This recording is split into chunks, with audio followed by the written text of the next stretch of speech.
Meeting. Welcome all to the July meetup of PNSQC. Today we have a panel discussion. Before we get going, I'd like to welcome all in this nice McMinimans in Northeast Portland, and all those of you that are in cyberspace. Looks like we have a number of you out there. We have a panel discussion today that's going to be led by Carolyn Wong, and we will do that momentarily in terms of the introduction of the panelists. Before we go, I like to use a few minutes to tell all of you and remind all of you to register for the October annual PNSQC conference. Promised to be another good year with a good number of invited keynote speakers, as well as 3 tracks of the conference. As usual, we have a management track. John Civico and I are co-chair of that. We have a process track that's led by Heather, and then a emerging tech track that's led by Andy. And these are going through the peer review process. Many of you know that we use a peer review process to assure quality of our papers. And also, as I like to say to our participants, for the PNSQC, we require no special relationship. Anyone with a good paper, with good contents, are welcome to become authors and present to our conference. I like to say that we're the last bastion of a meritocracy, where all you need is good knowledge, good information, good experience to share with our membership. We welcome volunteers as usual for all facets of our operation. We're entirely volunteer-run organizations. We have no paid staff. Of course, we use contractors to make our work more efficient. We have needs for volunteers in a number of our important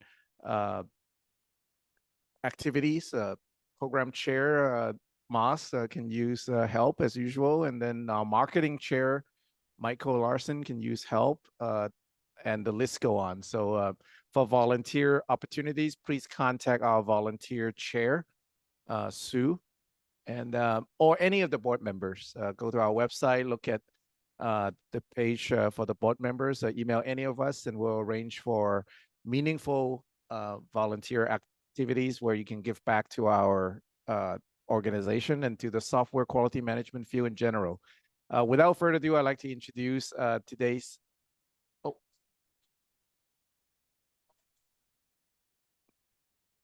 Oh, yes.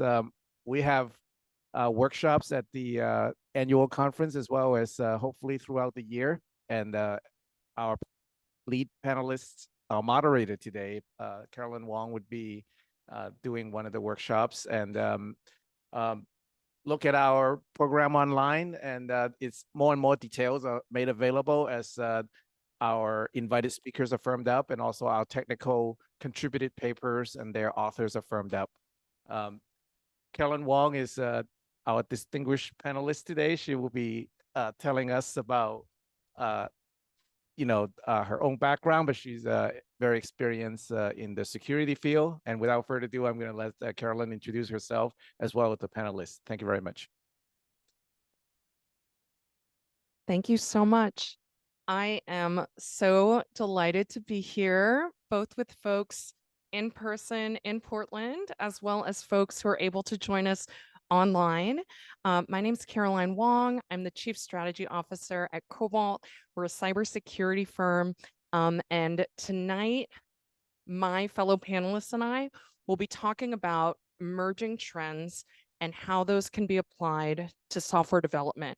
So every person on this panel has different and very interesting practitioner experience. You're going to hear about how new technologies are being used.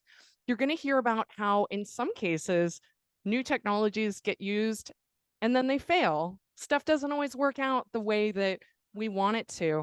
And so what I'd love to do is I'm going to go ahead and read out our folks' bios so that y'all can understand where folks are coming from and the expertise and experience that each of them are bringing to our discussion tonight. I'm also gonna, after I read each biography, I'd like to ask a fun icebreaker question, which is, what did you want to do when you grew up, when you were a little kid? And I'll start out with my own, which is when I was little, I wanted to be a giraffe and a rock star and the president of the United States.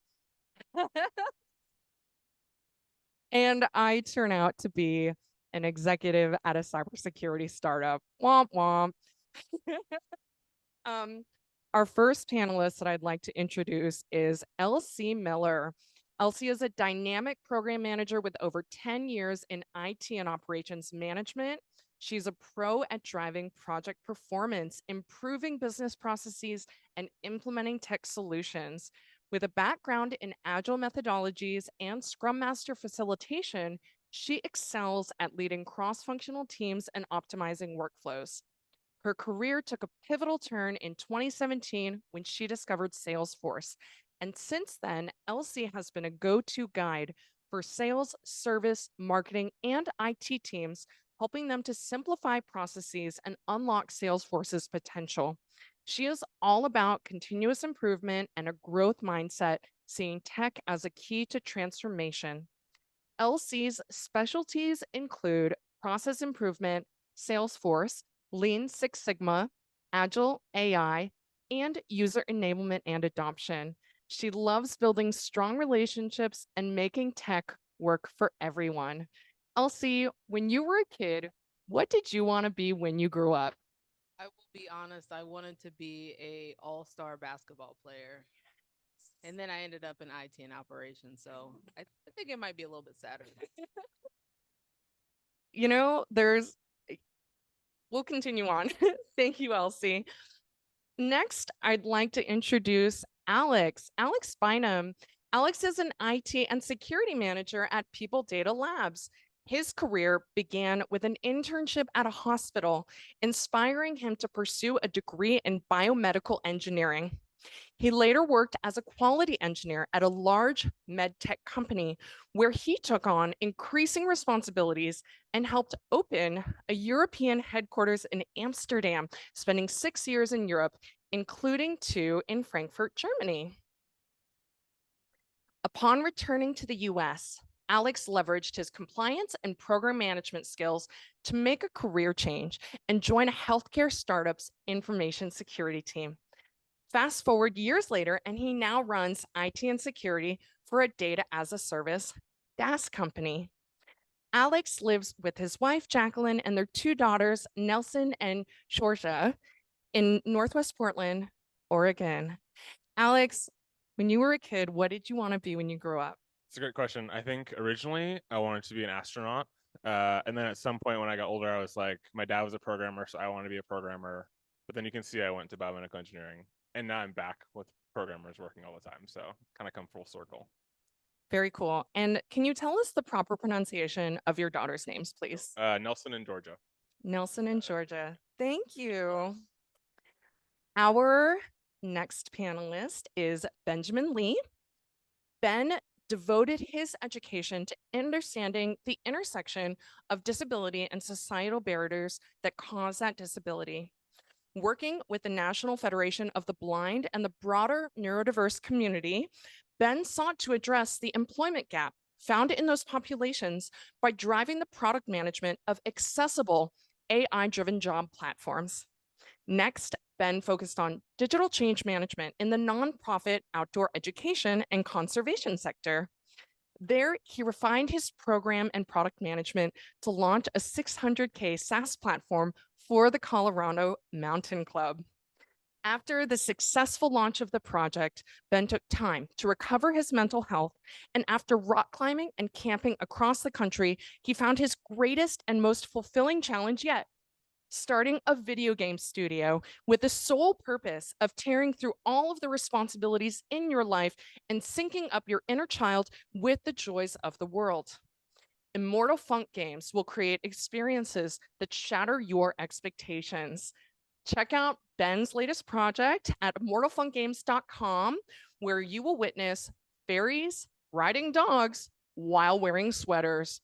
Free yourself like a funk. Ben, are you doing what you wanted to do when you were a kid? And what is it that you wanted to do when you were a kid? Thanks. I forgot that I wrote that. I wanted to be an astronaut for sure, but I realized where earlier on in this journey that I've actually been designing games since I was a kid, and I never gave myself really that permission to do so. But now as an adult, I get to do it, which is like pretty great. Very cool. Super excited to welcome all of our panelists tonight. It would not be a tech meetup in the year 2024 if we didn't talk about AI. And so maybe we'll start out with folks talking about AI and their use in the field. We're also going to cover AI and early entrepreneurship, AI and their failures, and privacy and security considerations. We have a little bit of an awkward microphone situation. So what I'll do is I'm just going to pass the whole set over to each of our panelists, and I'll ask each person to share their thoughts on the subject. So I guess I will get started. So I currently work as a project manager for a healthcare and life sciences organization focused on Salesforce implementations. I know that's a mouthful, but in the work that I do, there's a lot of Salesforce development that can now be done with tools like ChatGPT or Claude.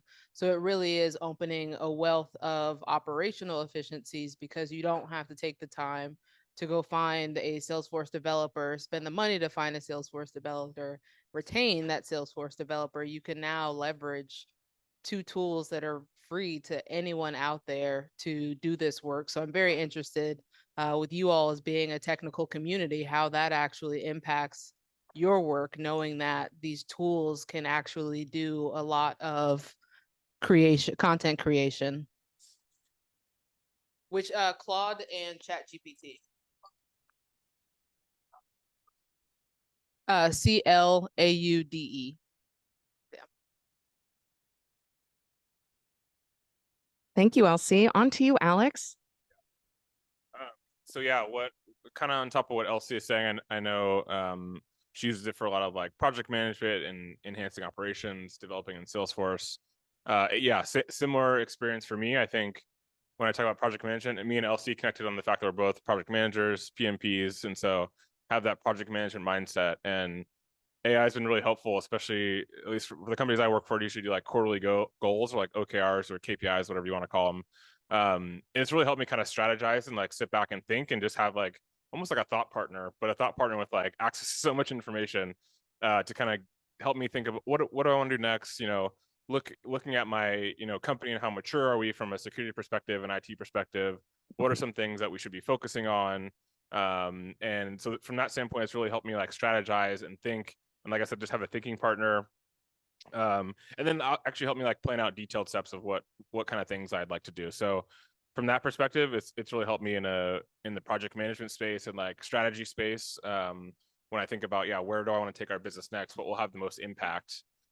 Because as a leader of IT and security, there's a bit of pressure on me to always increase our security posture, have a high impact on the business, always save costs. And so having a detailed thought partner like that is really helpful. And obviously, I bounce it off of actual humans too, but when you're just kind of in your own space thinking, it's really helpful to kind of bounce those things off of something like ChatGPT. Thanks. Yeah, I can speak to a couple different aspects of it.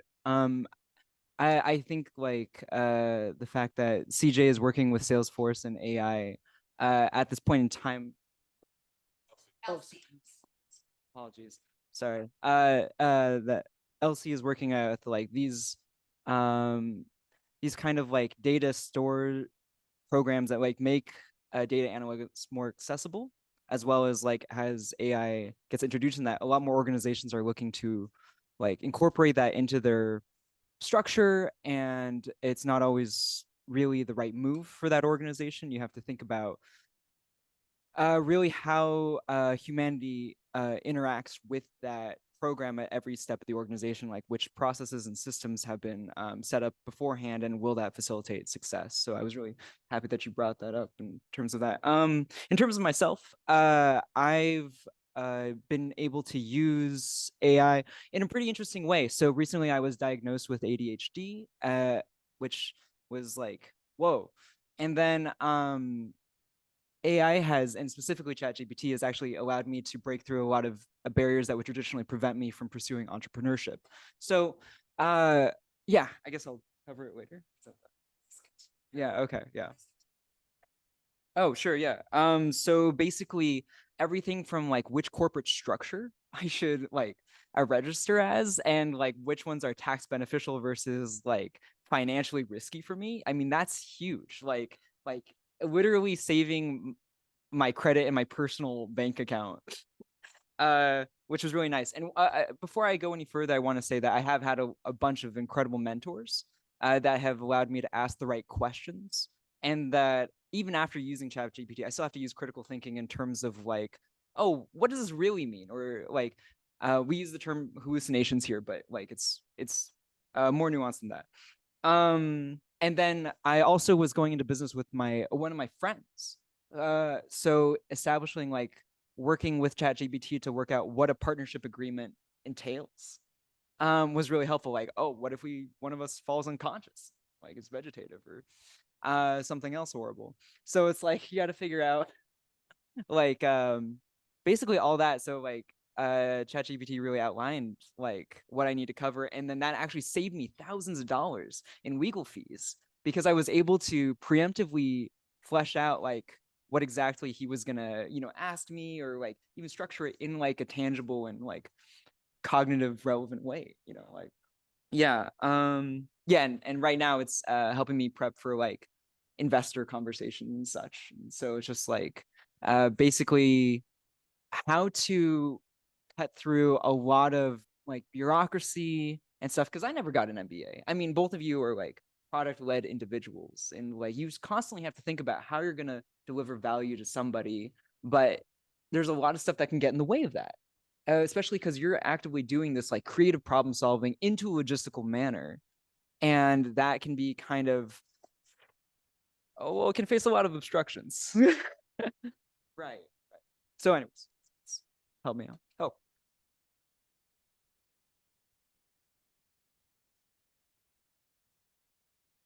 Yeah. So right now specifically drafting a business plan, but in terms of like, I mean, it's not helping me as a speech coach for yeah, but it's definitely helping me structure a variety of things using terms that an investor might look for. So beyond ROIs and KPIs, just like how to specifically sell ourselves as people. And then like, oh yeah, we're worth your money and your time and your hope. Yeah. Oh, it's okay. I mean, like anything, you really want to have like I know you were talking about having like a thought partner in the room, and yeah, and it's like that sometimes for certain things. I'll get into it. I mean, we'll talk about it probably later, but like there's a lot of areas where even the largest language models can't really come up with those creative solutions and like how to uniquely make yourself stand out. I mean, there was that study just recently that had like a bunch of writers delivered a bunch of prompts from AI. And while each individual prompt was more novel, as an aggregated, ultimately was more the same. So it's just kind of like, you have to be really careful.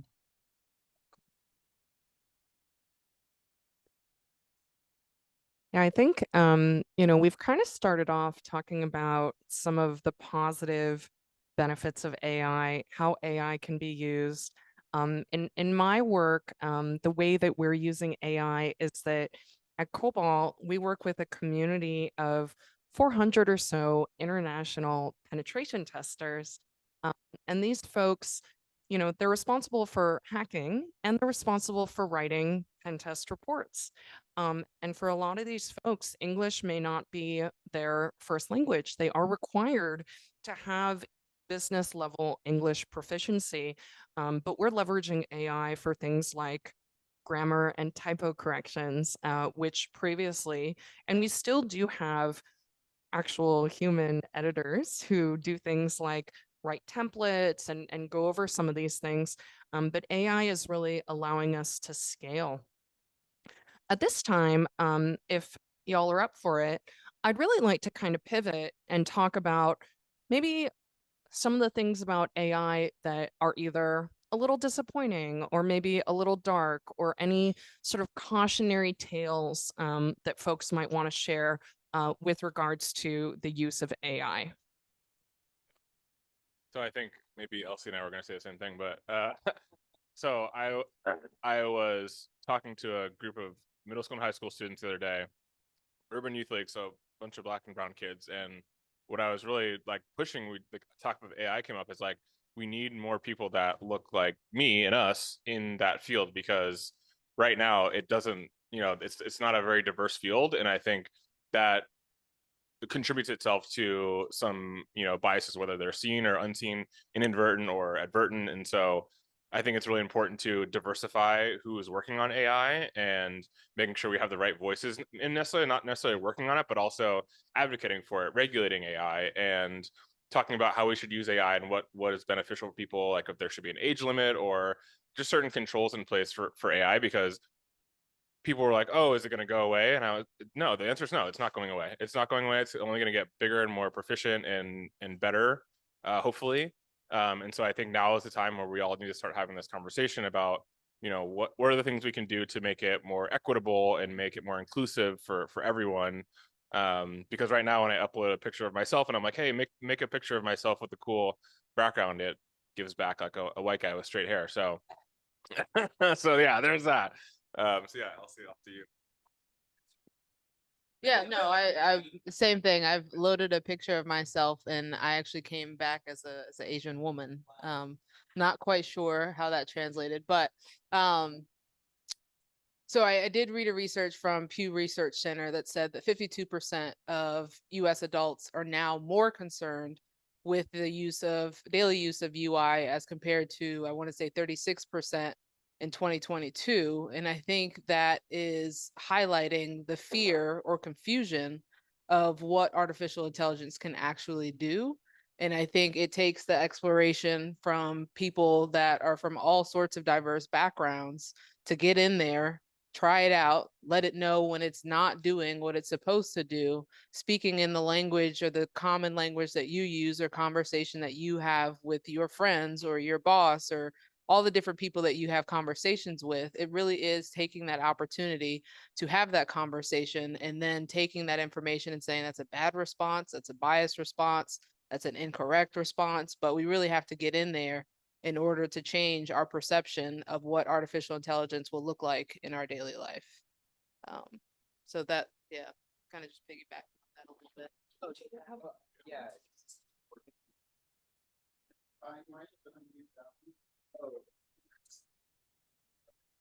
How's it going?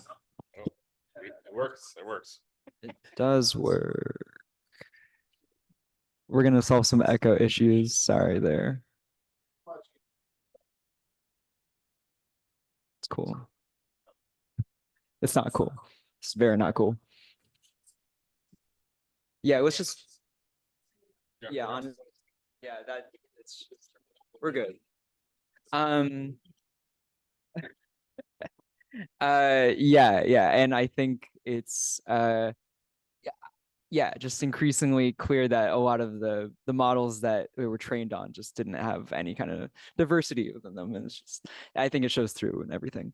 How we've tried to use generative AI models recently at my company were to develop a aligned art direction. So neither me nor my partner are artists, and we were trying to bring to life this idea that we had for our game, which is a fairy riding on a dog, wearing a sweater,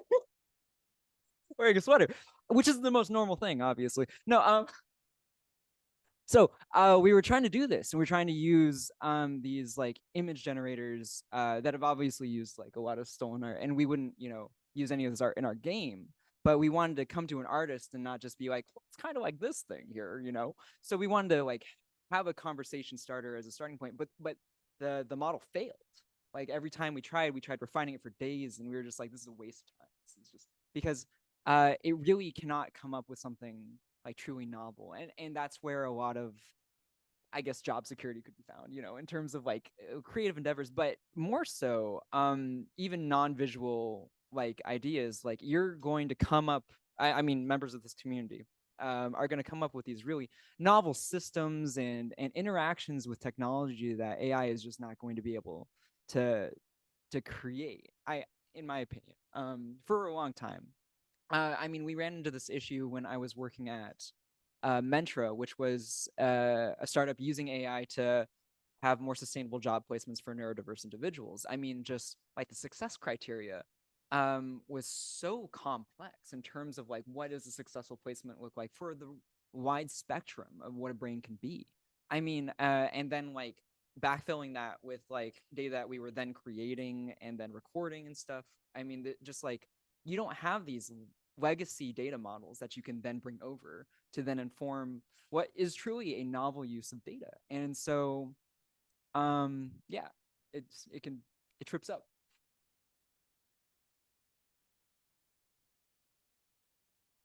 Yeah, I'm actually I'm currently developing a course. One of the things that I do is I create cybersecurity courses, and they're available on LinkedIn Learning. And I'm currently writing a course on application security and artificial intelligence. And it's one of those like funny meta things because a lot of AI is an application, and software applications are vulnerable. And then AI, of course, has its own kind of special vulnerabilities. The company that I work for, we do penetration testing, and we have conducted manual security penetration tests of several different AI and LLM systems, primarily chatbots. And there is actually an OWASP top 10. So folks may or may not be familiar with the Open Web Application Security Project. But there actually is an OWASP top 10 for LLMs. And we kind of in real life have found some of the vulnerabilities that are on that top 10. We wrote a research report called The State of Pen Testing 2024, which provides data and analysis of more than 4,000 manual penetration tests, which were conducted in the year 2023. And it does include a special section on AI. So I will find a link and I'll figure out how to share that with this group should folks be interested in it. Briefly, I think that, from my perspective, when it comes to AI and security, there's really a few different concerns that I have. So thing number one, when folks are using public AI and LLM systems, what sorts of sensitive and confidential data might they be putting into those systems? And folks, just may or may not be thinking about that. You wouldn't go to Google and type in your credit card number. Similarly, you wouldn't take your brand new stealth startup intellectual property and put it into Chat GPT. So so that's kind of thing number one, and that's really about sort of sensitive data exposure. There's prompt injection and there's prompt leaking. So hackers can use techniques that they've sort of always used to hack web applications, and they can do that for AI applications. And they can either compromise the integrity of the data in that LLM, or they can cause the AI to share information that it is not supposed to. And so these are some of the things that are just really interesting. And again, I'll share out a link for Cobalt's State of Pen Testing 2024 report. That's a free report for anyone to download and read.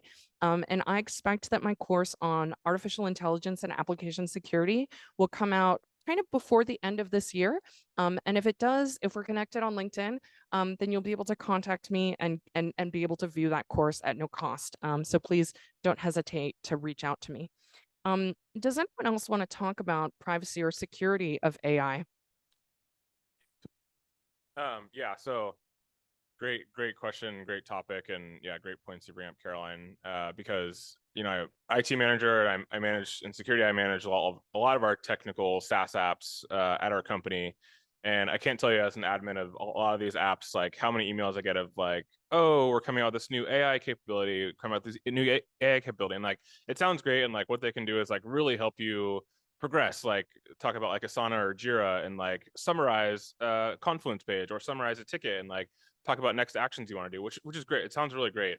But you know, when you start reading the fine print and the T's and C's of that, you know, you could be training their LLM basically with your company's data, which is something you really don't want to do, especially from a privacy and security standpoint. So like Caroline said, it's very important to be conscious of what you're putting into these AI models. And I think also too, one thing to look out for, if something is like free, there's usually some kind of catch, and the reason it's free is because they want your data. And so when you think about like ChatGPT, it's like it can be free to anyone, and but I think a stipulation of that is like they get to train their LLM with your data. And so from a personal standpoint, maybe that's not a big deal, especially if you keep, you know, a lot of your sensitive data out of it.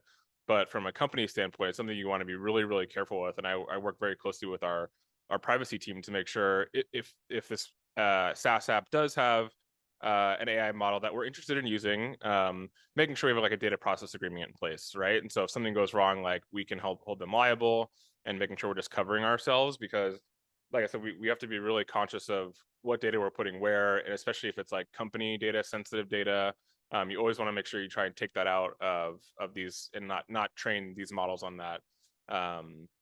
Because it can be a really big pitfall. And like Caroline said, there are vulnerabilities in place for researchers or hackers to take advantage of. So Yeah, good call out on the hidden T's and C's. I think a lot of applications are now focusing on how they can improve the efficiency of their application within everyone else. And so, yeah, they're, hey, customers, can you please use this feature? Let us know how it goes. And I think we all know that humans are the biggest security risk to any organization. And so it's extremely important to, I think, collaborate with legal, your security team, your data privacy team, if you have one, in order to develop, here's what our strategy is going to be. Here's how we can ensure that we're going to keep people's trust when we start sharing our data with these different applications. Shameless plug for Salesforce. Salesforce does have what they're now calling Data Cloud, which is essentially a platform that lives under Salesforce to make sure that all data for your company is maintained within your data structure. It's not shared with anyone. And so when you're leveraging a tool like Salesforce that's built on Data Cloud, all of your information, you're essentially building a large language model for your organization, leveraging your own data. So Salesforce, their number one value is trust. And so they're trying to build products that respond to that. And I hope that these other applications are going to start leveraging or putting language that people can actually interpret, so that people that are using these platforms truly understand the depth of, if I share this information, how far is that going to go and how this impacts me or my organization. So we're getting there, but it's, again, humans are very risky. So we'll get there at some point. Ben, do you want to add anything? Oh, yeah. I guess mostly just to piggyback on what Elsie said, specifically with Salesforce, just that people will try to help hackers breach your data every day, no matter how many times, especially if you're like a business to consumer type business and you're like dealing with people who with a wide range of tech literacy. I mean, in the stuff that you know, in your experience with like healthcare, you know, people don't get into healthcare to like work with computers. They do it to help people, you know, and just like you got to be really mindful of like your stakeholders and basically like putting up guardrails at every point of interaction to make sure that you don't cause yourself a huge headache, basically, or the organization. Yeah. Please, yeah. I think from an implementation perspective, the approach that I've seen some organizations take is just shut it down. Like, don't let anyone use it.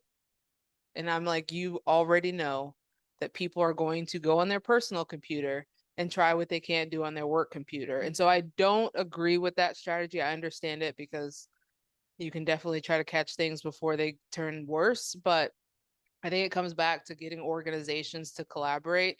And I think my job security is that IT and operations rarely like to communicate with each other.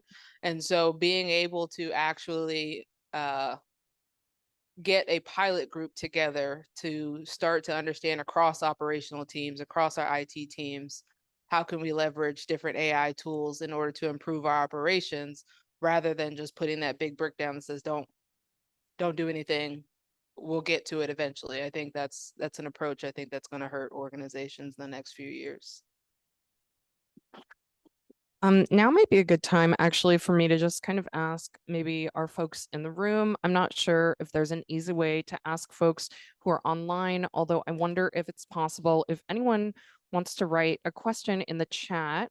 Oh yeah, so actually this is super great. There are, thank you Moss for these detailed notes in our text. But yeah, I do want to just open it up, while we're still on this AI topic, before we move on to a couple other topics, just to see if anyone else in the room might want to ask a question or maybe have a comment on any of the content that we've talked about. Great. Here comes the mic.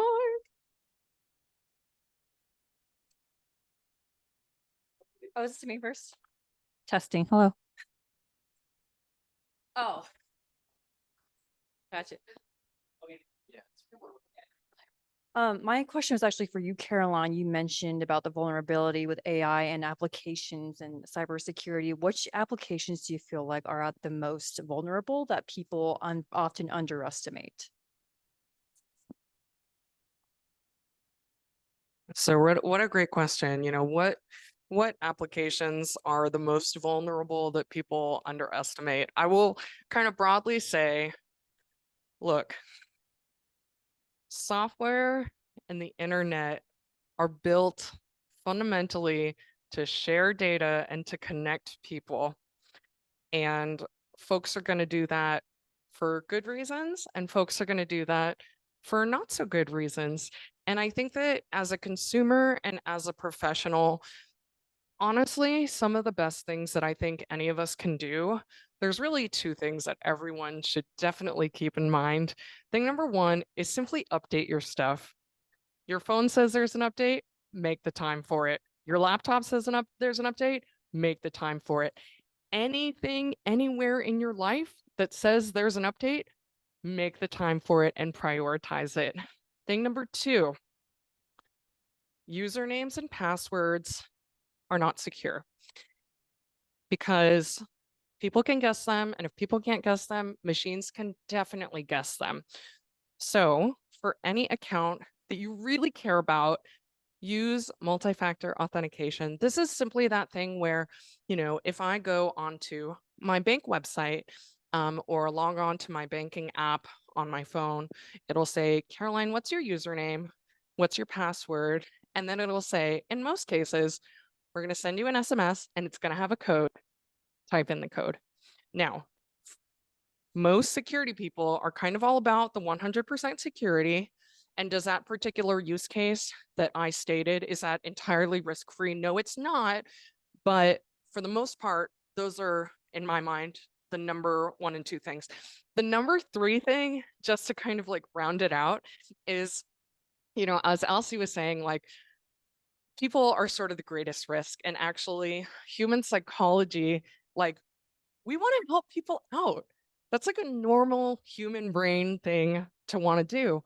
And so if anyone contacts you and they're asking for something and it feels urgent, just consider that it might be a scam. Just consider that it might actually not be your aunt or your, friend from elementary school that you haven't talked to for 15 years. Like, if there's a way to contact that person, whether it's your bank or your family member or your random friend from elementary school via some other method, just check because people are trying to attack you and scam you all the time. And that's just kind of how it is.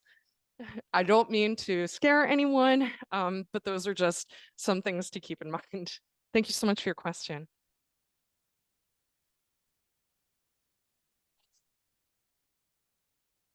What do you think about the lack thereof of the actual legal ramifications of AI.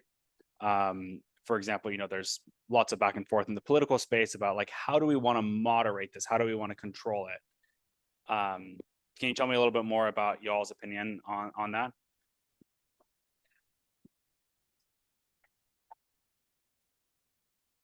Yeah, I think no one has ever liked the data strategy teams or the data privacy teams. However, I think they are going to be crucial in actually getting more adoption of artificial intelligence tools and helping create policy and guardrails around what happens with the data, because models have already captured a wealth of public data. So the only thing that you have to protect now is something that only you know. And think about that. That's really small. So I think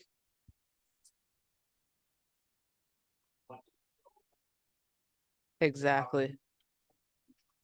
Exactly. And so that's why I said, people, if you have information, and I think Caroline said it well, if you have information that is something that you want to hold near and dear, use two-factor authentication. I know it's a hassle to have the app on your phone to then go do this, but your data privacy team will love you for it. Your company will love you for it because it protects them and creates a guardrail for them to be able to say, we did our best to protect the data. This is pretty much someone else's issue. And I think that's how I think we'll start to create policy and guardrails around it. I hope that answered you. Yeah, I think it's kind of like two pronged. So I talked a little bit earlier about well, like you said, it's not going away. We can't put the the cat back in the bag. It's out. So that's happened, and we just need to deal with it now. And I think I talked earlier about like educating younger people because they're going to be the ones using it a lot more, and so we want them to have a say in like how it continues to develop. But I think one of the trends I'm seeing like now with it's what happening now with Bitcoin and like Web3 is like a lot of people are like lobbying for senators and Congress people to just help better educate them on like what it means. And I think that's what needs to happen with AI is like a lot of a lot of senators and congressmen people are over very old, and they don't know about the cutting edge of technology and or AI. And so I think it's important for us to just talk about it more and educate them on like what the dangers could be, what the pitfalls could be, and give and advocate for ourselves in terms of what we want to see moving forward. Because can say it over and over again, it's not going anywhere. So it's up to us to try and shape the future of what it will look like and make sure it's inclusive and safe for everyone. Right. I just to piggyback on both of what y'all said. It's just so I go to a lot of the talks in kind of around Portland around data, and obviously we talk about AI constantly. But I think a lot of onus is being put on the coming generation to hold like an internal moral code of ethics. And I think that's lovely in thought, but we really do need harsher regulatory bodies to like protect citizens from themselves. And like obviously we need just more informed politicians, but I mean it goes all the way up the chain. It's just I hear a lot, and I really want to address the point that it's like it's just not the user's fault for like there's only so much time in the day. People have work to do, people have families, and you're gonna ask them to make I think like more complicated decisions at their most tired, and that is ridiculous. And so anyways, so yeah, it's just like anyway, a lot of product design like really caters towards that like individual choice, and in lieu of providing like responsible guardrails, but really we do need regulations. Yeah.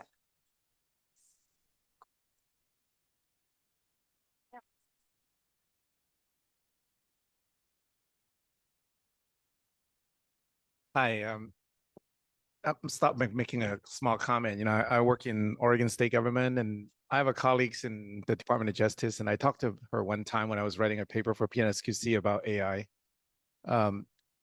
And I sort of asked a rhetorical question of her, is like, in government, the kind of disrespect or abuse of one person's rights is not acceptable.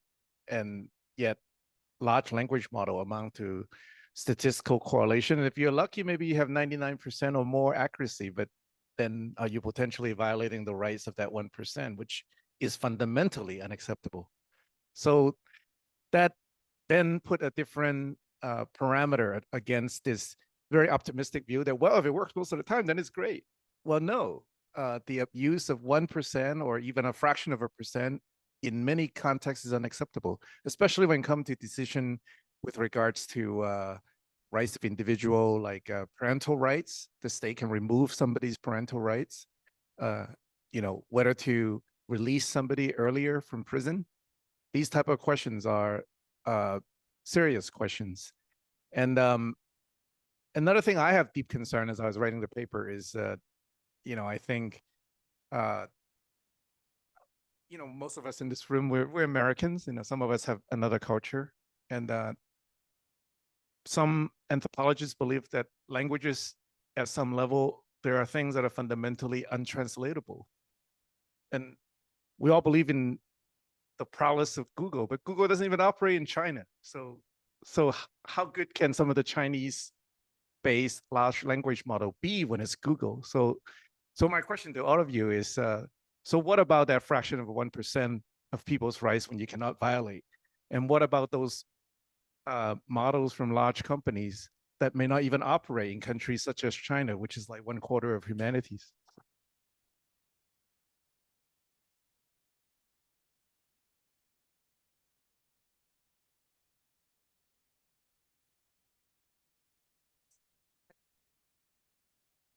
I find it like hard to believe that, everybody's experience can be like codified into a model that can be fully understood, right? Like as obviously I'm a white guy, right? But I'm also queer, right? Now that makes me a little bit different, but am I as different as maybe, or like as much of a minority as other people? Absolutely not. I fully understand that, right? But some of the responses that you get, even about like the LGBTQ community compared to straight communities on ChatGPT, is like vastly different than what I would see to be equitable. I think one of the challenges that I see is like, you have to have an inquisitive mind for searching for the truth and search whatever truth is, right? Versus just accepting whatever you get back from ChatGPT or whatever you're using. Because if you don't have the ability or the hit stand truth from not truth, that's really challenging. Like as a programmer, I can find an answer, like ChatGPT will spit out an answer for like, oh, well, like I don't like the cyclomatic complexity of this code. How can you collapse it and make it more simple?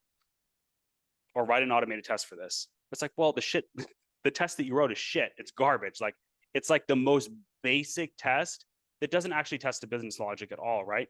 But I've been doing this for 12 years, so I'm able to like separate good answer from a bad answer. I'm really concerned about the people that are younger that are just getting into tech, as an example only. And I'm going to pick like a specific example.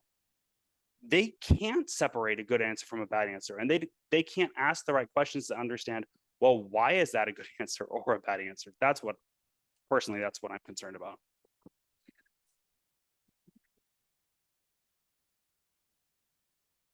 I was literally just having a conversation with a friend of mine, talking through like, how are we going to teach the next generations about critical thinking? Because you now have the ability, and I mean TikTok, Instagram, all of these things, you have the ability to have almost any bit of information at your fingertips in seconds. This generation is going to get used to that. And so I don't have an answer for how we're going to teach truth and teach critical thinking. But I feel as though it's definitely something that will be considered in the next few years, alongside of, I think we're going to start making terms and conditions sexy. Like we're going to start highlighting in the terms and conditions, this is the information that you've shared with us. This is the information that we're going to share with other people. This is what we're going to sell to other people. And people will actually start reading things. Whereas, like I said, the younger generation may not read it, but they will help us understand the length of which you have to reduce information in order for it to hit home.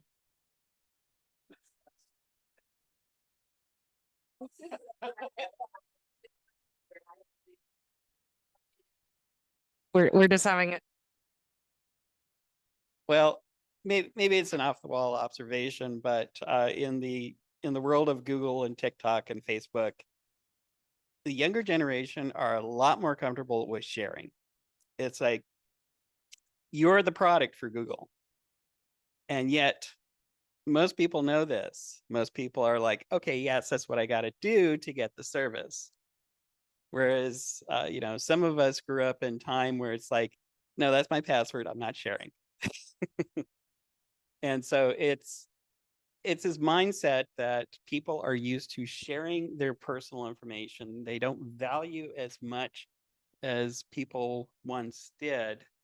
And how does that play into the privacy considerations?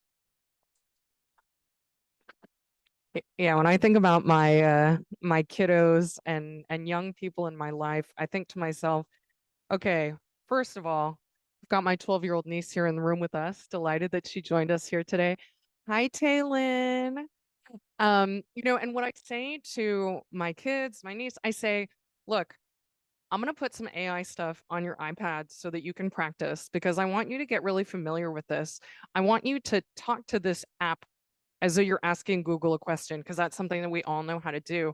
And similarly, when you ask Google a question, and I'm trying to impress this upon my 6-year-old child, the data you get back is not the truth. The data that you get back is not a fact. It's just information that's out there. And AI is the same thing. Yeah, that's a great point. And I think to your point on social media, I think I have also 2 little kids, and I think about when I would want to give them access to social media. And honestly, it probably won't be till they're teenagers because I think younger kids are growing up in an environment these days where they're being watched and they're having to like perform to a level that they may not be comfortable with because the likes of Google and Instagram and Meta are all like motivating them through their algorithm and through things they're seeing on those platforms to show themselves and to share too much because they know that generates more users, more views. And so when I think about that for my kids, it's like I like Caroline, I do want to like educate them on how to use it. But I think even when we talk about schools and like Elsie talked about like critical thinking, it's like I think we should teach the kids how to use the AI and then like use the classroom setting to develop those critical thinking skills. So an example would be like, okay, let's write an essay. Go home and use ChatGPT to write you an essay, and then come into the classroom and then correct that essay or do critical thinking on why this is bad, why this is good, and like what's wrong with this. So it's like we talk about over and over again. It's not going anywhere. So like let's develop methods where we can still have kids do critical thinking. Like Caroline said, this is just information. It's not the truth, and still try to stimulate that in kids. And it will be difficult, right? Because it's an instant gratification society, so much information at their fingertips, but we just have to adapt because it's not going to change anytime soon. Just a quick addition. I think that's completely correct, right? Like it's just AI, especially in the education and ed tech space, is like has such a high potential upside in terms of like scaffolding like really nuanced topics. Like I went to public school, right? So it's just like I could have used a lot more attention around some complicated topics that I was genuinely curious about, but people either wouldn't have given me the time or really didn't think I belonged in that class. And so I was just like reducing that kind of barrier, or even having a structured language model specifically for children in that education space. I mean, like they're already using it, right? Our system was obviously in shock and couldn't adapt to kids using it for schoolwork. But it's also like, why does it, I think a lot of conversations about it are actually really regressive, right? Like it's going to be here, they're going to use it, but if the horse is already at like the pond, you want to try to facilitate a structured, drinking. That was a mixed metaphor. Love it. I think that one of the best things about PNSQC and also TOA is we get to have these engaging dialogue with each other. And I'm so looking forward to how this conversation develops over the next few months and even at the October conference. We do have a couple more topics that we wanted to touch on. So one of them being data models during change management and associated friction. Another one is about privacy. Why are companies prioritizing privacy? What's up with privacy by design? So I'll start with data models during change management. I actually don't happen to recall whose topic. Ben's got that one. No worries. Ideally, this is actually a really good conversation segue because I did change management for a nonprofit looking to integrate a Salesforce like as their as their CRM. Thank you. Sorry, they all were also integrating a CMS, and just like in my brain, it's yeah. But yeah. So and I was also the IT manager for that organization as well. So I actually got to do that operations security, but like.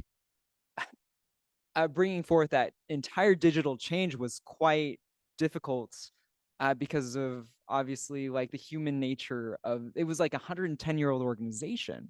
So it's like you have all these different systems that have developed over time, handshake deals. I mean, really to kind of bring it all together was like what happens when you have a board and executives who are trying to have a one size fit all solution towards modernization. And like you have this really like this pretty complex data model held together with like duct tape and paper clips. And then like what happens when you bring that to light? Well, all the kind of ugliness of like where that was inefficient comes through. And it's like, anyway, so really what I want to talk about was like that change management and those points of friction will come about not only through systems and bad data, but people's own obstinance and insecurity around new technology, especially with older, like a generation of workers looking to make their retirement go a little bit further or like, anyways, yeah. And it's just how you talk to them and how we bring about this change management really matters because there is a lot of legacy knowledge that isn't as easily conveyable from these older employees that needs to be in the new model, for instance. So it's just like, how do you make space for people to air their grievances and like, and how you have patience when you're introducing this thing that's going to add quite a lot of accountability and like detail-based stuff. Yeah.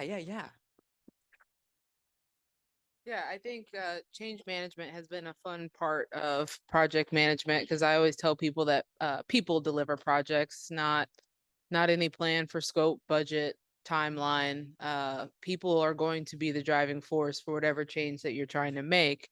And I think having conversations early to understand the resistance to change, whether it is a learning gap or maybe it is really just they don't want to change, you have to take the opportunity to get that feedback, learn that feedback, because at the end of the day those people are going to help you take off the paper clips and the duct tape.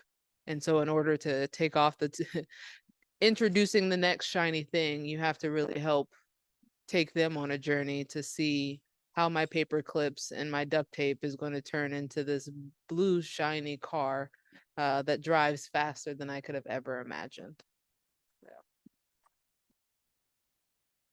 Do we have any more thoughts on change management, or do we want to shift to the privacy bit? Yeah. Final note. Yeah, just to close it out. I mean that was really well put, Elsie. Just like if you ever find yourself in a position where your boss or you are looking to integrate new technology and you're going to be doing any kind of bespoke software development, it really starts with the people. You like, especially if you're an outsider, you got to be able to come in and look at it holistically from every aspect, not just the tech stack. That's it.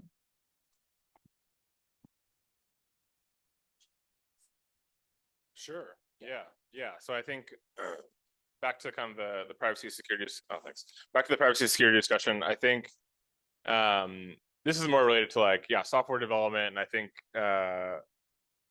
there's now been a change. I don't know how many of you have seen it, but a lot of regulatory bodies are getting very interested in privacy and really pushing companies to prioritize privacy. And I think what I've seen in the industry is that companies are now like aware, but because the change is so new and the prioritization has been rather new, it can be the case that, like, especially if you're an older company that's been around for a while, it can be the case that they're going back and working on maybe what we call privacy debt, and trying to put like a Band-Aid on things. And so when we talk about like some of the drivers, it's, I'm sure you've heard of the CCPA, the California Privacy Act, GDPR, the European kind of governing body about privacy. It's pretty strict and I'd say way more advanced than what we have in America, but America is starting to catch up, and they're actually starting to go like state by state. So California is one of the most kind of cutting edge ones. They have like I think the Delete Me Act coming up or soon, where it's like the California citizen can just basically opt out of like most of the data that they're, the data sets that they're involved in. And so for a company like me, we deal in public data. It's not sensitive data. It's like contact information. And so for a company like us, it's something we're always watching out for and understanding, okay, how is this going to impact our business, and like what kind of changes do we need to make? But I would say from like the development side, I think a lot of engineers are getting like smart to like, hey, we know privacy is a big thing, but maybe they don't know like what to do or how to incorporate it. And I think just in general, if you're especially if you're like a senior engineer, you're given like, hey, requirements for this kind of product or application that we want to make, or even just some bit of code or microservice or whatever, it's a very vast product, and you're dealing with any kind of like personal data, whether it's sensitive or non-sensitive, and you don't see any like privacy or security requirements there, then something's probably wrong, or like something was missed. Because if you're dealing with that kind of data, anything about people, any kind of data that like reaches the people or can be identified or can identify people, it probably has some implications, whether it's statewide or nationwide, or even if you're selling in Europe, it's going to be something you really have to focus on. And I think, like I said before, what a lot of companies now are experiencing is that these regulations are new, and now they're like scrambling to figure out, oh, how can I make sure I'm not doing anything illegal? Some are kind of like holding back, waiting to see like what happens, and we don't want to be the first ones. And so it's just kind of like game of kind of cat and mouse. And the regulators are just trying to get smart and trying to figure out how to enforce these things. And so I think the time is now for us to figure out how can we design, privacy, security, and compliance into our products, especially if we're working with data or any kind of sensitive data. And what are some of the things we can do ahead of time, whether it's like allowing to us understand where the source came from. Because if I'm now pretty much every SaaS app or website has like a privacy policy and like an opt-out option, because they have to now. And so it's like, if you're building this like huge data set, do you have the ability to search through and actually delete things from your data set, consistently, and have that deleted data not persist at all?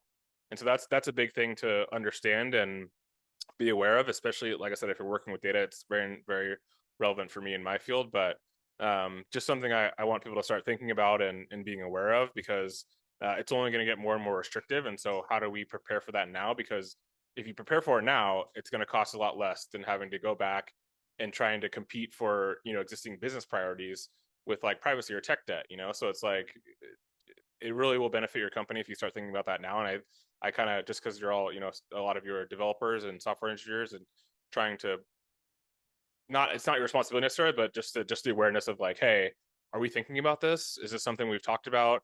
Talking with your privacy team or compliance team, and just making sure, it's for you too to not have to go back and work on something you probably don't want to, because you developed it and you moved on, So it's a matter of like making sure you get it right the first time.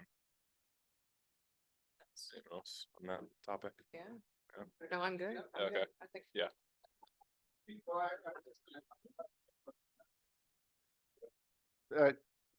Can you give me an example of what you mean by laying the base for? So I think what a lot of companies struggle with is trying to fulfill a lot of these like opt out and like kind of like don't sell my data requests. And so the companies that I've worked for in the past, or what I've seen in the past, is a lot of people, now we're getting smart these days. Like, okay, I'm a California citizen. I know I can reach to a lot of these companies and say, I want you to delete my data, or I want you to give me all the data you have of me, and I want you to tell me where it came from, because I have this phone number that I've never given to anyone, and now it's showing up on your website. So how did that happen, right? And so being able to understand, if you have manage a large data set, where those different sources come from, because it could be from sources you source yourself, or you could source from other companies. And just understanding like how those connections were made and being able to like trace that back to where it originate from. I think the other thing is that I kind of mentioned earlier, but it's like making sure that when you're like managing large data sets, it's how you can, you know, delete that person's data and not have the data pop up again. Because a lot of companies will use like scrapers, and if your data is on LinkedIn, you know, you can delete it, but then if you're running a scraper on LinkedIn, it's going to get picked up again. So how do you make sure that doesn't happen? Because, you know, what a lot of companies will do is they'll opt people out, which essentially means that you won't be contacted, you won't like hear from us. But that's not actually deleting the data. You have to like go into obviously the database and delete the data and make sure it doesn't persist. So those are kind of some of the things that like we need to be thinking about, is like, yeah, where's the source from? Because that's now a requirement, especially for GDPR if you're selling into Europe. And how can we make sure that the data doesn't persist after we get rid of it, essentially? And how do we not pick that data up again? Yeah, privacy tech debt sounds terrifying. Absolutely terrifying. There's probably jobs there in the future. You know, at this point in time, yes, Ben. Yeah, I wasn't planning on talking about this, but it's something I'm probably well suited to for a couple of our panelists actually, and anybody who has who are parents of kids. And as we see like more and more kids on iPads and engaging with social media, something burgeoning in the games industry is AI driven components of interaction. So that could be, you know, this character that you talk to, but then imagine like this, you know, non-person being tailor-made to be as engaging as possible, integrating with the child. And so, oh yeah, it was like a free app, you know, I just let them play. So it's like going to be just another one of those safeguards that as a parent, you're going to have to look out for until they put in regulations of like, if it's a free service or even if it's a paid service with AI, it's going to be dangerously enticing for your kid to interact with. Like it is, it's absurd. So I was able to demo a prototype of my game recently, and I found it was just really addicting for kids, and that was like really worrying. I was just like, oh my god, it's not my target demographic, but it's just like it was just one more and like hard reminder that like the ability to withhold that dopamine from yourself, that like emotional and like compulsive regulation is just not available to children, and AI will exploit it if it's, you know, tailored for it. Ben, I'm so glad you brought that up. I do think that, you know, I think of myself, and I had a pager when I was 14, and then Facebook was like born when I was in college. And so I had this part of my life with less tech, and then this part of my life with like more tech, you know, but my children don't have any experience of a life without tech. And so when I imagine like what's going to happen 20 years in the future, there's going to be this void of, there's potentially a void of intimacy. There's potentially a void of trust. I do think that, you know, having been in the cybersecurity field, you know, trust models, who do you trust? What do you trust is such an interesting thing. And as we enter this age where we're interacting with apps, chatbots, like in some cases, I actually think there's going to be like wellness and psychology apps that are super helpful and supportive to people.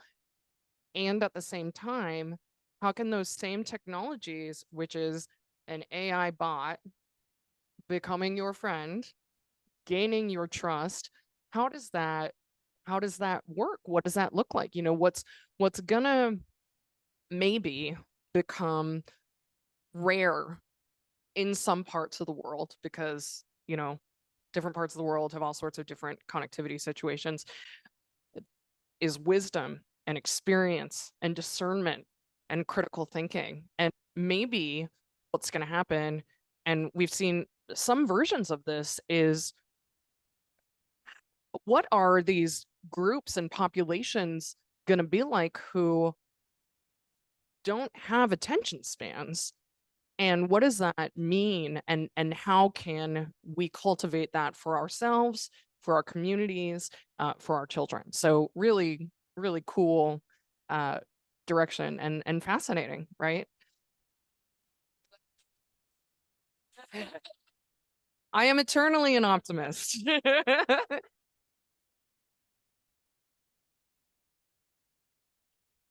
I was just gonna say some of the comments made, that seems kind of uniquely American. I mean, I think, you know, I have a 12-year-old and I have a 27-year-old, and they experience technology differently because just in that span of time, a lot has changed. And then, like you say, Carolyn, you know, when we were small, just have a lot less technology. And I mean, there are still preschool that insists on having no technology at all, and I think that's probably not a bad thing. And so I think it's a personal choice, and I think there are cultures that value family and family interactions a lot more than Americans do. And I don't know to what extent some of what's described is just a uniquely American loneliness issue. And they find their answer in tech as some sort of substitute for human interactions. I think that's to be kept in mind, I think.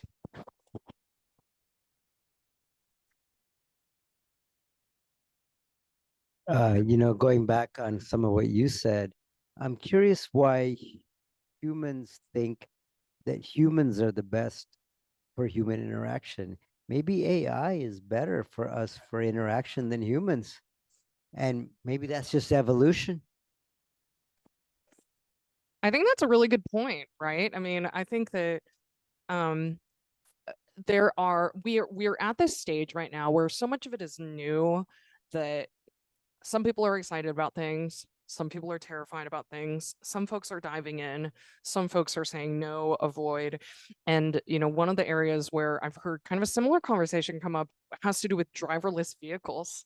So the question is, why do you trust a human who could at any point in time have a heart attack or be drunk or be texting or any number of things that happen to human drivers each and every single day versus a machine with lots of data that does not get tired, and simply has a different set of things.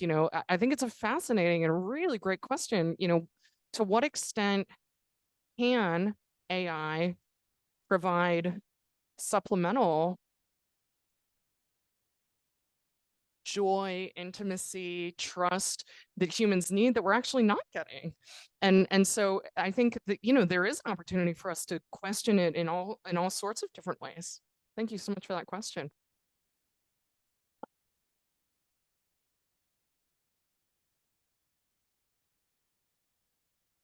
Well, frankly, I think I heard a very optimistic take on the state of regulations regarding privacy in this country. My observation has been that really the Europeans, the GDPR has been driving privacy, and California is playing catch up. The rest of the country, I don't know. It just doesn't seem that they're doing anything regarding it, and it's contrary to the business model. So hypothetical, we were talking about, that AI that learns to be your best friend, that AI that has created this model that is very uniquely about you. And then, so the question is, what kind of safeguards are there to protect that very personalized AI model about being your friend? And what could someone do to exploit that model? I think we have, did you want to say something else? I just wanted to go back to the point that you all were making on well, maybe we're trying to take maybe we're giving too much to AI, right? Like maybe we're not focusing enough on family, right? And then the flip side of, well, maybe AI could be the best thing ever, and maybe it can give us things that our family and friends never had. I wonder if, I feel like a lot of the times, at least in my personal opinion, conversations about AI seem to be very binary. Like it's either good or it's bad. It's either family or it's not family. And sometimes I wonder if AI is here and meant to really expand our own mental model of how we interact with the world. So I use AI a lot in my day-to-day work, but I know what I'm looking for and I just need help scaffolding things out, right? But I'm coming at it from a place of privilege of like having done this for 12 years. So I kind of know what I'm looking for. But I wonder if like it's less about what it is and what it isn't and what we can be together with it.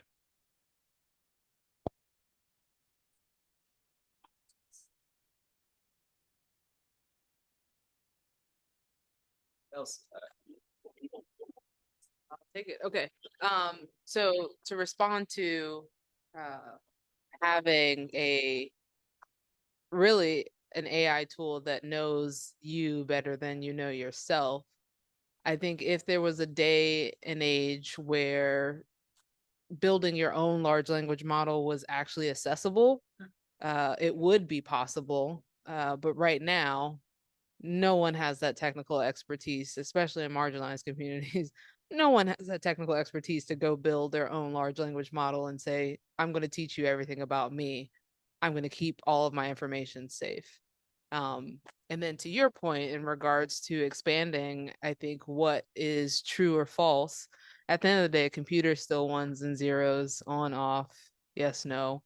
And so I think it does, actually going back to what Alex said, it does provide an opportunity to review what's said and then actually use critical thinking to review and say, okay, well, thanks for that, and that's not right.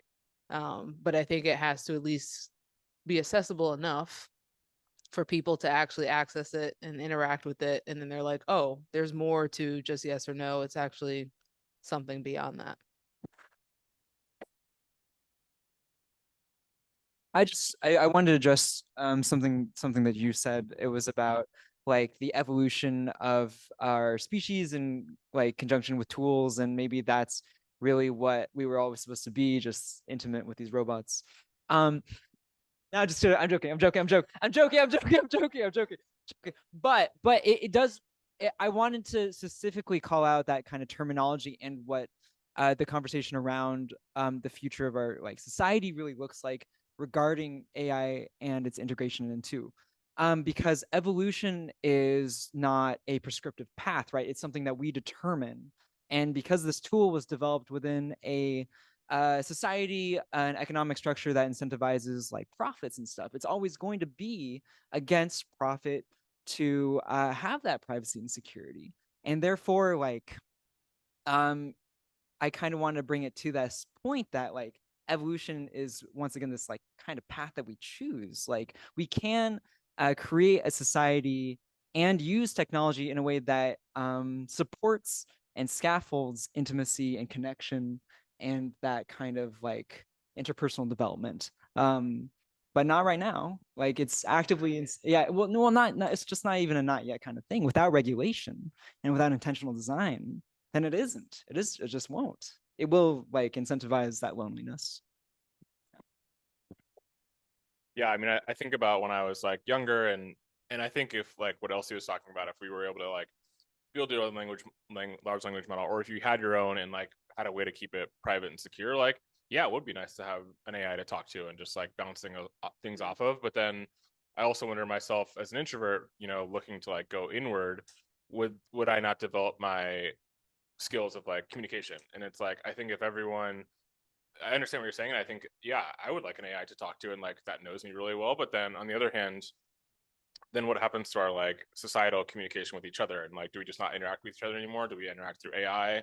And so that's the part that like really scares me, even though it's exciting to have an AI like I imagine like in my ear and like, oh, what do I do this time or this, and it like knows my schedule and everything I'm doing, and it just sounds really cool and it sounds like it would make me really productive. But at the same time, like then would I be talking to my family at all? And you know, even now working at home and not having as like many meetings I did in previous jobs, I'm like, it takes me a minute to like get started when I come into like public social situations. And so even not contributing that to AI, it's like I know myself, it kind of my socialism, like social aspect of me like degrades a bit if I don't like continue to use it. And so that's what I fear about people if we rely too much on AI to as partners essentially, or and yeah, how does that impact our communication as a overall society with each other? I do happen to be an optimist. And I really like what you said about sort of like maybe it's not A or B. Maybe there's a broadening. You know, one thing that I think about that you kind of brought up, Alex, is, you know, a person in a physical workspace, broadly, you know, you have extroverts that are going to interact in a certain way. Broadly, you have introverts that may interact in a certain way, you know, and then when that population is remote, then the way of interaction is different. You know, maybe you're using Slack, maybe you're using video call, maybe there's different parameters. And that doesn't mean that you will never go into the office, but you may practice it less. And that may be different. But in a way, then you went from like kind of one option, you were physically in an office, to maybe two options. Like you could do the office thing or you could do the remote thing. I happen to be an extrovert. My daughter is a pretty severe introvert, and I look at myself and I look at her and I think about the different ways in which we interact with technology. And one of the ways in which I use technology is to be really social and to connect. And one of the ways in which she uses technology is to be really creative and to kind of almost take her inner world, which is so incredibly expansive, and to almost like generate it in a way. And so I do think there is potentially an expansiveness. I just love where this is all going. And I hope that we can continue it, you know, both this evening in person with each other, as well as maybe, you know, just being online and connected. You know, what I'd like to kind of do as a little bit of a closing to the formal bit of this is to ask each of our panelists, do you have any closing thoughts for this evening?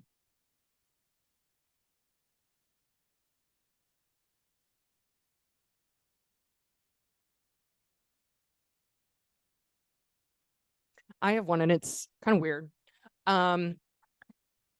So, you know, I think that one of the inevitable constraints on each of us is that we are mortal beings and our lifetimes are finite.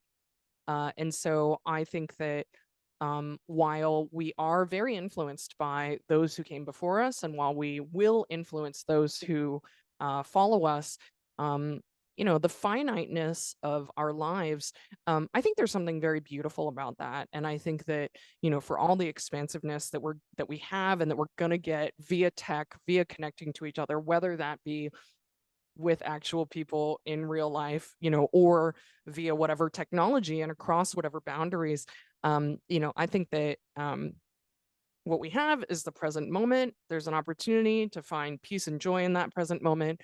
And I am optimistic for the future of our youth and our children and their abilities to put this stuff in a positive direction.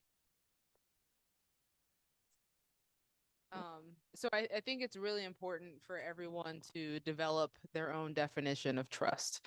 Is it security? Is it privacy? And use that as a fundamental principle when you start to explore different tools.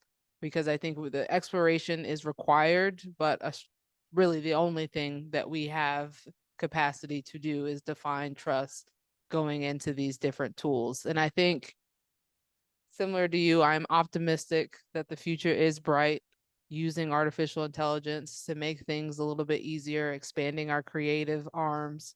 But it just requires that first step, exploring, understanding what information is being shared, what information is being stored, and then go into, well, what's next? I think we'll get there. Yeah, I think for me, something I'm really passionate about is like trying to pass down my knowledge and experience to those younger than me. And I think just all of you in here are a lot of really smart people. And something I would just like leave you with is encourage you to, if you don't already, mentor or give talks or do anything with the youth to get them talking about this stuff and using this stuff, familiar with the technology, pass down a lot of your wisdom, like Caroline talked about earlier, and your knowledge about how things work and just your beliefs. And I think that's something really important that we need to do, is like focus on the younger generation, because like Caroline said, our life is finite. So that's really our legacy, is that the people that are coming after us. And so I think it's super important for us to nurture that legacy and try to pass down as much as we can to those coming up behind us. That's beautiful.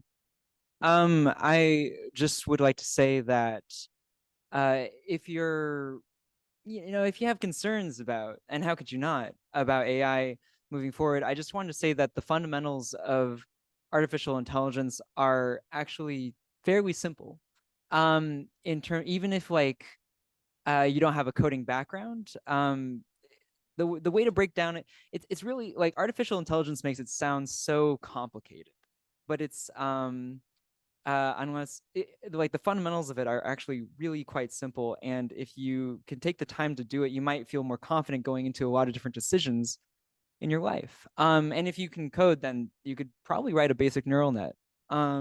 It's not with a tutorial. Sorry, with a tutorial. So it's like I implore you to try to understand it on just a little bit more of a fundamental level. Which I know sounds daunting, but a lot of people are giving really scaffolded talks. Probably one of them at the conference. Yeah, that's it. Is this the time for promotions too? Oh, yeah.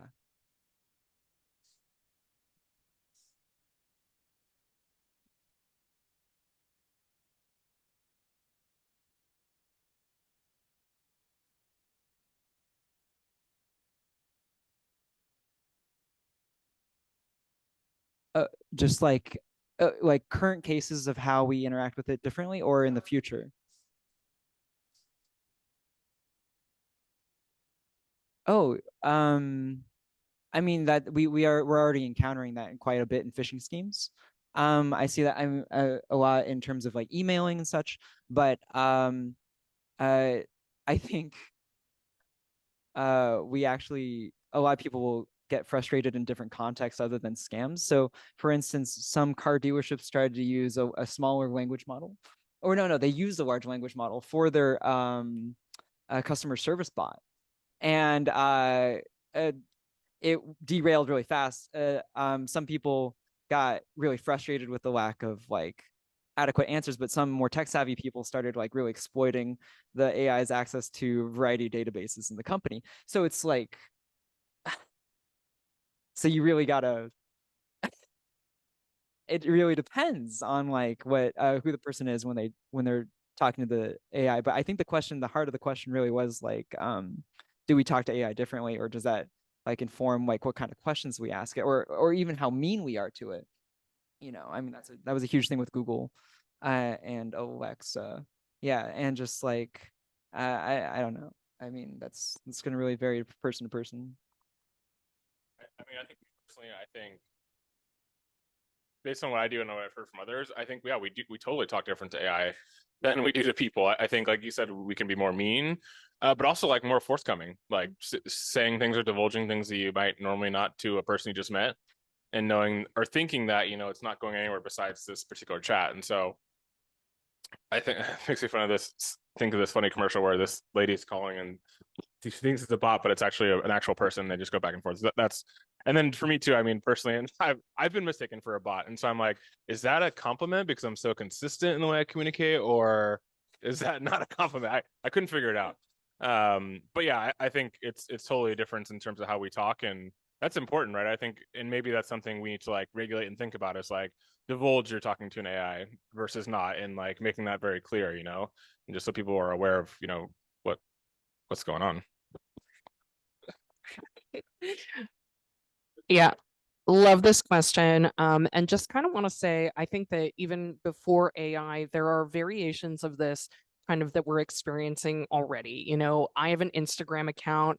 If I write a DM to Beyonce's Instagram account, like, is it Beyonce that's going to respond to me? Maybe it's one of her PR people. Maybe it's a bot, and I think that it's fascinating, the different representations we have of real humans. Great question. Thank you so much. At this time, I'd actually like to ask both the panelists as well as the folks in the room, because I think, first of all, we have an intimate sized group. And second of all, we have lots of great ideas, folks that know things. And so I just want to ask if anyone has any projects, initiatives, organizations that they want to share with the group and encourage folks to look into. Yeah. In fact, I have a new company. I just started a game company called Immortal Funk Games. You can find us on every social. We're looking to create an experience that brings you joy and also teaches you about knitting, and Icelandic folklore, possibly. Really trying to tie a lot of elements together to bring really just like joy to the forefront of your time with it, and not use predatory practices and technology and design trends. We're just really trying to give you a entertaining experience. Yeah. Oh, and create games for people who traditionally have not been considered gamers. Yeah. Yeah, just to call out the organizations that I work with a lot, whether it's volunteering, mentoring, or coming to events like this, like TAO. I'm sure a lot of you know Elaine. She's lovely and yes, the best. And yeah, NSB, National Society of Black Engineers, do a lot of great work here in the area, and as well as Blacks in Tech. I'm sure some of you know Dwayne too, so he connected me with Phil as well. So yeah, great organizations if you want to check them out. The Black Engineers. Yeah, National Society of Black Engineers, NSB. Yeah.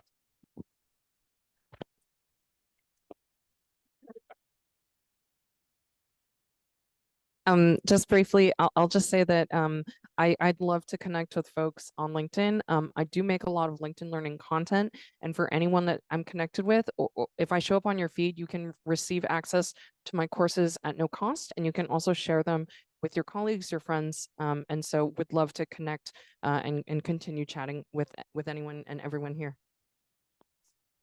So yeah, I'm also on LinkedIn, LC Miller. You'll actually find me under Lanice Miller because there's a lot of LCs apparently out there.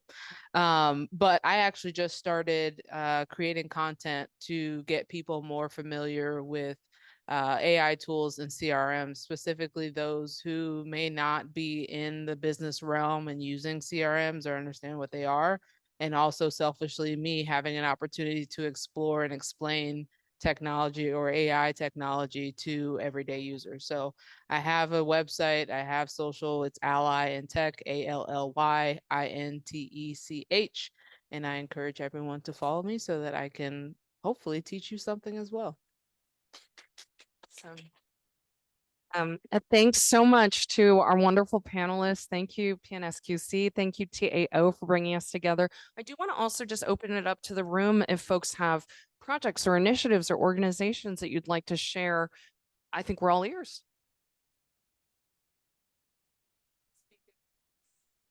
And if not, let's enjoy our beverages and the ability to be together this evening. Thank you so much, everyone. Thank you all in cyberspace and in this room in Northeast Portland. I think this concludes our evening. For those of you that are interested in PNSQC annual conference, once again, is in October. And our poster session continue to be open for all who is interested. If you submit a poster, we probably can arrange for you to attend the conference at a substantial discount or maybe possibly free based on our program committee's decision on that. So once again, until next time, Miles, when will be the next meetup?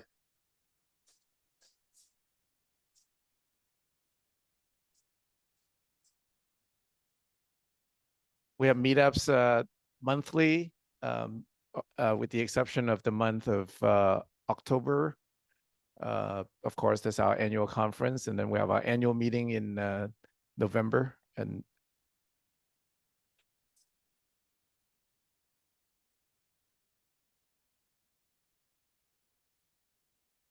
all right. Another security topic next month. So until then, everybody have a good evening. August 20th.